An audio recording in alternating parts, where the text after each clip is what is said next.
Do I come to myself and mine through liberalism? Whom does the liberal look upon as his equal? Man. The only man, and that you are anyway, and the liberal calls you his brother. He asks very little about your private opinions and private follies, if only he can espy man in you.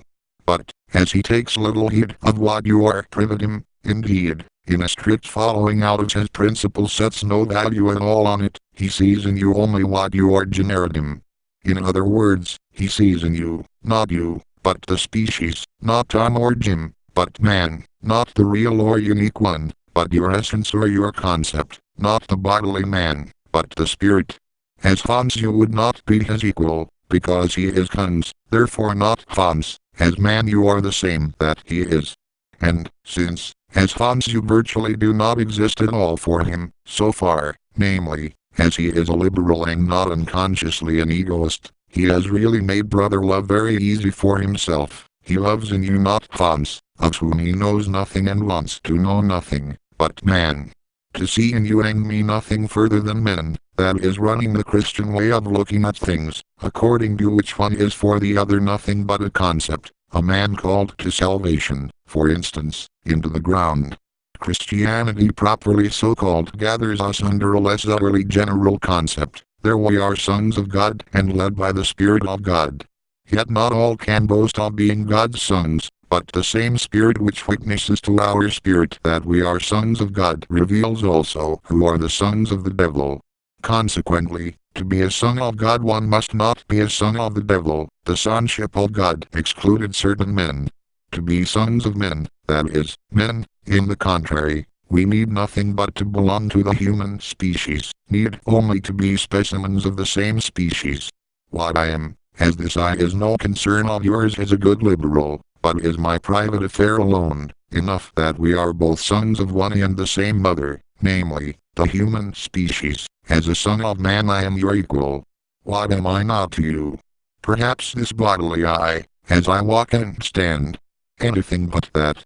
This bodily I, with its thoughts, decisions, and passions, is in your eyes a private affair which is no concern of yours. It is an affair by itself. As an affair, for you there exists only my concept, my generic concept, only the man, who, as he is called Hans, could just as well be Peter or Michel. You see in me not me, the bodily man, but an unreal thing, the spook, a man. In the course of the Christian centuries we declared the most various persons to be our equals, but each time in the measure of that spirit which we expected from them, each one in whom the spirit of the need of redemption may be assumed, then later each one who has the spirit of integrity, finally each one who shows a human spirit and a human face. Thus the fundamental principle of equality varied. Equality being now conceived as equality of the human spirit, there has certainly been discovered an equality that includes all men, for who could deny that we men have a human spirit, that is, no other than a human. But are we on that account further on now than in the beginning of Christianity? Then we were to have a divine spirit, now human, but, if the divine did not exhaust us, how should the human wholly express what we are? Feuerbach thinks that, if he humanizes the divine, he has found the truth. No, if God has given us pain, man is capable of pinching us still more torturingly.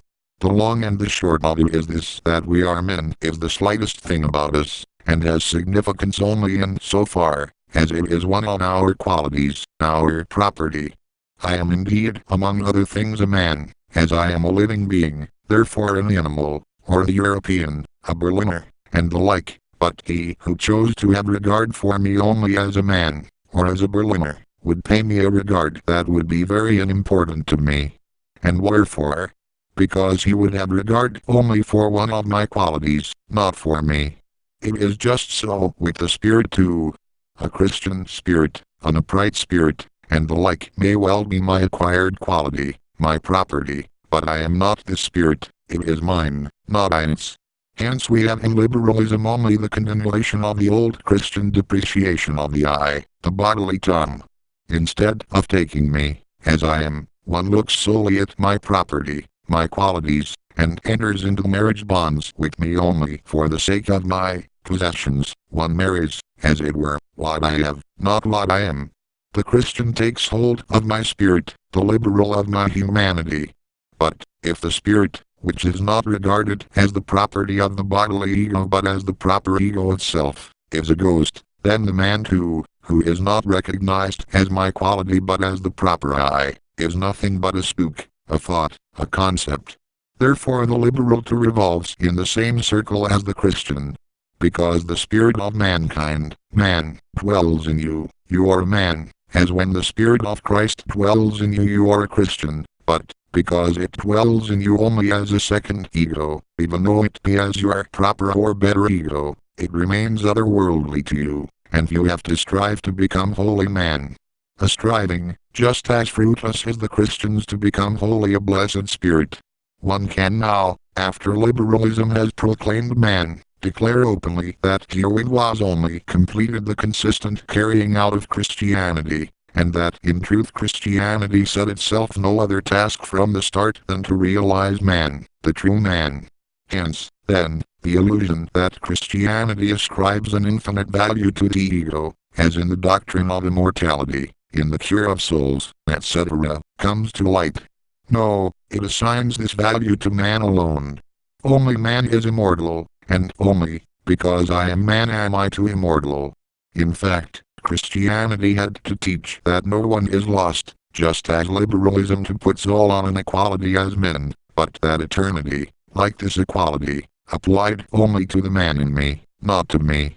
Only, as the bearer and harborer of man do I not die, as notoriously the king never dies. Louis dies, but the king remains. I die, but my spirit, man, remains. To identify me now entirely with man, the demand has been invented, and stated, that I must become a real generic being. The human religion is only the last metamorphosis of the Christian religion. For liberalism is a religion, because it separates my essence from me and sets it above me, because it exalts man to the same extent as any other religion does its god or idol, because it makes what is mine into something otherworldly, because in general it makes out of what is mine, out of my qualities and my property, something alien, namely, an essence, in short, because it sets me beneath man, and thereby creates for me a vocation. But liberalism declares itself a religion in form too when it demands for this supreme being, man, a zeal of faith, a faith that someday will at last prove its fiery zeal too, a zeal that will be invincible. But, as liberalism is a human religion, its professor takes a tolerant attitude toward the professor of any other, Catholic, Jewish, etc., as Frederick the Great did toward everyone who performed his duties as a subject, whatever fashion of becoming blessed he might be inclined toward. This religion is now to be raised to the rank of the generally customary one, and separated from the others as mere private follies, toward which, besides, one takes a highly liberal attitude in account of their unessentialness. One may call it the state religion, the religion of the free state, not in the sense hitherto current that it is the one favored or privileged by the state, but as that religion which the free state not only has the right, but is compelled, to demand from each of those who belong to it, let him be privatim a Jew, a Christian, or anything else. For it does the same service to the state as filial piety to the family. If the family is to be recognized and maintained, in its existing condition, by each one of those who belong to it, then to him the tie of blood must be sacred, and his feeling, for it must be that of piety, of respect for the ties of blood, by which every blood relation becomes to him a consecrated person. So also to every member of the state community this community must be sacred, and the concept which is the highest to the state must likewise be the highest to him. But what concept is the highest to the state? Doubtless that of being a really human society, a society in which everyone who is really a man, that is, not a man, can obtain admission as a member. Let a state's tolerance go ever so far, toward unhumanity and toward what is inhuman it ceases. And yet this man is a man, yet the inhuman itself is something human, yes, possible only to a man, not to any beast. It is, in fact, something possible to man. But, although every man is a man, yet the state excludes him, it locks him up, or transforms him from a fellow of the state into a fellow of the prison, fellow of the lunatic asylum or hospital, according to communism. To say in blunt words what a man is not particularly hard. It is a man who does not correspond to the concept man, as the inhuman is something human which is not conformed to the concept of the human. Logic calls this a self-contradictory judgment. Would it be permissible for one to pronounce this judgment, that one can be a man without being a man, if he did not admit the hypothesis that the concept of man can be separated from the existence, the essence from the appearance?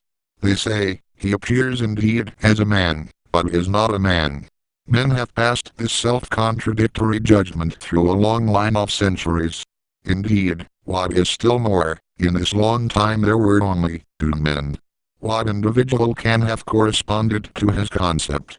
Christianity knows only one man, and this one, Christ, is at once a man again in the reverse sense, namely, a superhuman man, a god.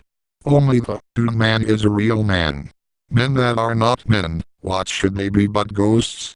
Every real man, because he does not correspond to the concept man, or, because he is not a generic man, is a spook. But do I still remain a man, even if I bring man who towered above me and remained otherworldly to me only as my ideal, my task, my essence or concept, down to be my quality, my only and inherent in me, so that man is nothing else than my humanity, my human existence, and everything that I do is human precisely, because I know it, but not because it corresponds to the concept man? I am really man and the man in one, for I am a man and at the same time more than a man. I am the ego of this my mere quality. It had to come to this at last, that it was no longer merely demanded of us to be Christians, but to become men, for, though we could never really become even Christians, but always remain poor sinners, for the Christian was an unattainable ideal too, yet in this the contradictoriness did not come before our consciousness so, and the illusion was easier than now when of us, who are men act humanly, yes, cannot do otherwise than be such and act so, the demand is made that we are to be men, real men. Our states of today, because they still have all sorts of things sticking to them, left from their churchly mother, do indeed load those who belong to them with various obligations, such as churchly religiousness, which properly do not a bit concern them, the states, yet on the whole they do not deny their significance point since they want to be looked upon as human societies, in which man, as man can be a member, even if he is less privileged than other members. Most of them admit adherents of every religious sect, and receive people without distinction of race or nation. Jews, Turks, Moors, etc., can become French citizens. In the act of reception, therefore, the state looks only to see whether one is a man. The Church, as a society of believers, could not receive every man into her bosom. The state, as a society of men, can. But, when the state has carried its principle clear through, of presupposing in its constituents nothing but that they are men, even the North Americans still presuppose in theirs that they have religion, at least the religion of integrity, of responsibility, then it has dug its grave. While it will fancy that those whom it possesses are without exception men, these have meanwhile become without exception egoists, each of whom utilizes it according to his egoistic powers and ends. Against the egoists human society is wrecked, for they no longer have to do with each other as men, but appear egoistically as an I against a you altogether different from me and in opposition to me. If the state must count on our humanity, it is the same, if one says it must count on our morality. Seeing man in each other, and acting as men toward each other, is called moral behavior. This is every whit the spiritual love of Christianity. For, if I see man in you, as in myself I see man in nothing but man, then I care for you, as I would care for myself, for we represent, you see, nothing but the mathematical proposition, A equals C and B equals C, consequently A equals B, I nothing but man and you nothing but man, consequently I and you the same. Morality is incompatible with egoism, because the former does not allow validity to me, but only to the man in me.